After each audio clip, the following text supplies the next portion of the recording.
Hello, beautiful beings. I got brave and I went and got my hair cut, and I just love it so much. I was just like, well, maybe I don't even want to grow it out now, but I'm sure I will. But I cut it myself about a month ago and added these ridiculous layers to it, and it didn't turn out good at all. And plus, I had about a foot of bleached hair still on the bottom, and it was so unhealthy and dry. And so I was just like, yesterday I decided I'm going to get my hair cut tomorrow, and I prayed about it. Please, divine, make it plainly obvious if I should go do this. And the person I wanted to cut it had an opening today. And so I went, and I'm so happy with it. It's so soft. Oh, it's going to grow out so nicely now, nice and healthy. So there's that.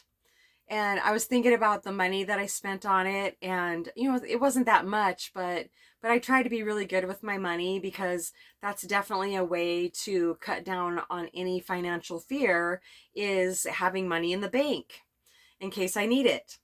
And so today I was thinking about the money that I was spending on my hair, and after I left the salon, the ancients reminded me of a saying that I recently, it's a affirmation that I recently memorized about 2 months ago now. I have it written on a piece of paper. There's one in my purse and one in my car. And when I don't actually see those, the ancients remind me about it. And it says, as money goes out, I touch a hidden spring which releases large sums of money to return to me under grace in miraculous ways. And it's true. It's absolutely true. It's really amazing how over all of these years, working so diligently on shedding all the useless thinking that I used to just think was me. It's not me. It's self-defeating thoughts, and it gets in the way of being able to experience life exactly like it's supposed to be. Smooth. It's of course not always smooth, but as far as mentally smooth, I'm talking about. When something comes up now, I've noticed just in the last the last 3 weeks, especially, if something comes up that could be potentially, how do I say this? I could actually start worrying about a little bit. I don't. Because there will always be things in life that have the potential to make me think too much. And I swear that with enough practice, like I've been doing, noticing going from person to presence, noticing when I'm thinking something that's making me feel bad, noticing when I'm worrying about something, the practice of being the observer of that and taking my attention back to presence and not feeding those thoughts anymore, that actually leads to a place of being more firmly rooted in presence and being ancients, what is this exactly? Being less susceptible to becoming unconscious and just going with the worrisome thoughts. Anything that we want to be good at, they're saying, takes practice. And I've been practicing so diligently at this thought thing because I used to cry on a daily basis because I felt so insane. I was 100% identified with every thought that came in. I had no idea that there was any way to not think. I'm not thinking right now. There's no need for me to be thinking right now. I don't need to think to make a video. I don't need to think to basically do anything. If there's any thinking that is necessary with anything that I'm doing, it will happen in the moment. It really doesn't take any effort. If I was trying to do math, that would take effort for me because my brain doesn't like math. So I just don't do it. I use my calculator if I need to do stuff like that. I don't go up into my head very much at all. Lately, so I've been listening to near-death experiences a lot on YouTube. I've done it over the years, but lately I've been listening to a lot, and they're just so life-giving to me. And I've been thinking, wow, okay, so when, I'll just say person, when a person when their physical form dies and they're up out of their body looking down on their body, they're still thinking, because they're thinking, oh, wow, I wonder what's going on here. And even their experience, when they go to the light and they're talking to etheric beings and all these different things, they're still thinking.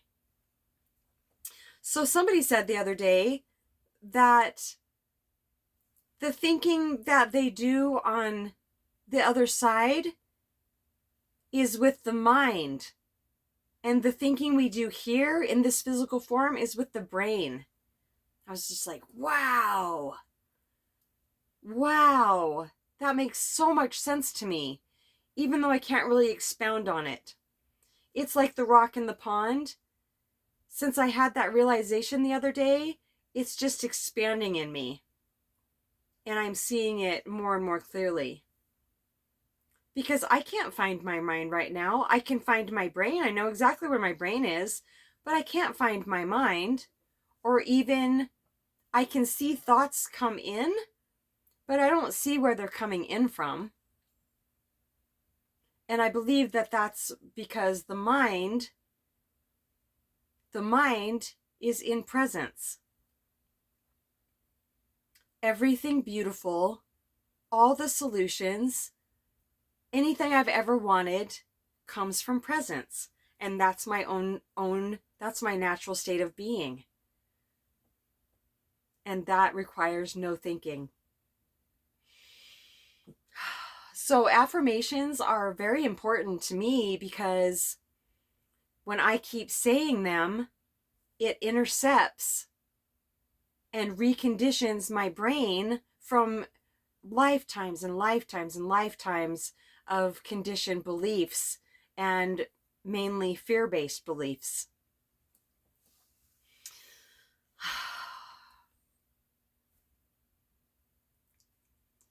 Ancients, is there anything else we want to talk about?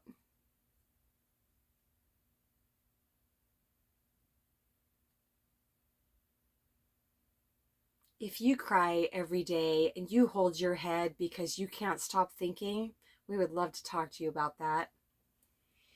It's exactly how I used to be. I tried everything to try to make my mind stop, try to make the thoughts stop. But come to find out, that's just more thinking.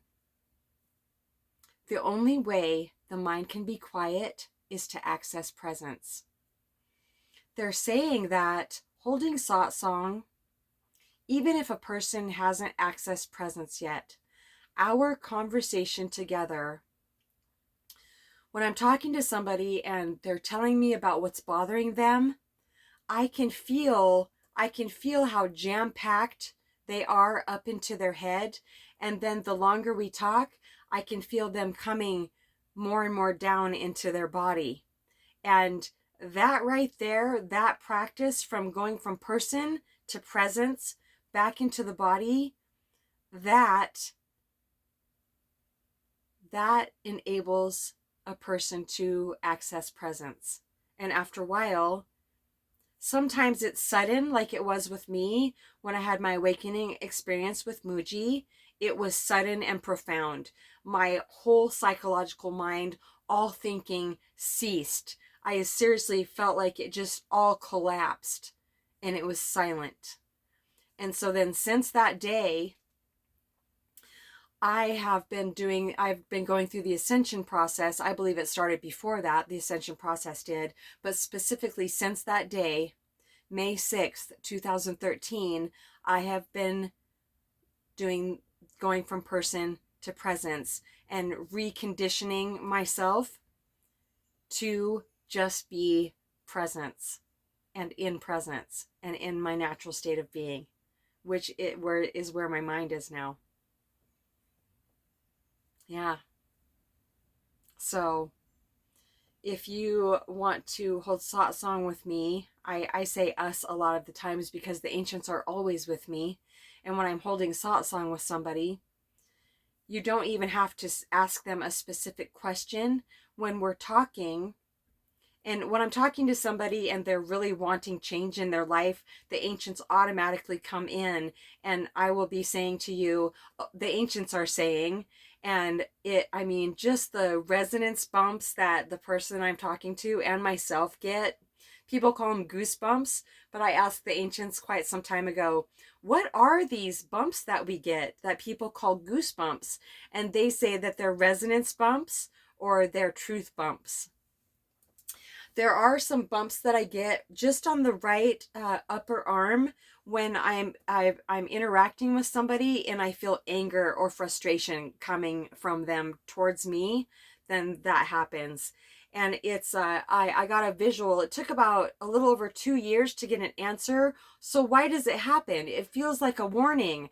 The most major reason that it happens is when I'm feeling anger or frustration coming towards me from another person, there's the great potential for me to become unconscious and react because I'm feeling it in my own body because I'm empathic. I'm feeling that, and so I feel fear, and then I could react. And so they showed me just this gentle hand on my arm saying, "Don't react. Whoa, whoa, whoa, don't react. This is not yours. This is not even a time to be discussing anything with this person." And so with a lot of practice, I've gotten to the point where even one of my best friends the other day, we got on the phone and she asked me a question about something. I can't remember exactly what it was yet. Right now, I got the goosebumps on my arm and I said, "Oh, I'm getting goosebumps on my right arm right now." And she knows what it represents to me. And she goes, "Oh, I wonder why." And it kind of weirded me out, but I turned my attention deeply to presence. And because the mind wants to kick up and get really active if I feel any fear, because I automatically feel fear when I feel anger or frustration coming from another person. And then the next thing she said, she was frustrated with somebody else. And that's what I was picking up from her. So yeah, it's getting so much more quick now, recognizing those things and not falling into those old patterns of being. Yeah, but no matter how hard it is, no matter how much a person struggles to recondition and, uncondition all this old crap, it's worth every second of it. It really is. SatsongwithmamaG@gmail.com. Thank you so much for subscribing to my channel. It's very touching. Cousin. Yeah, love you so much.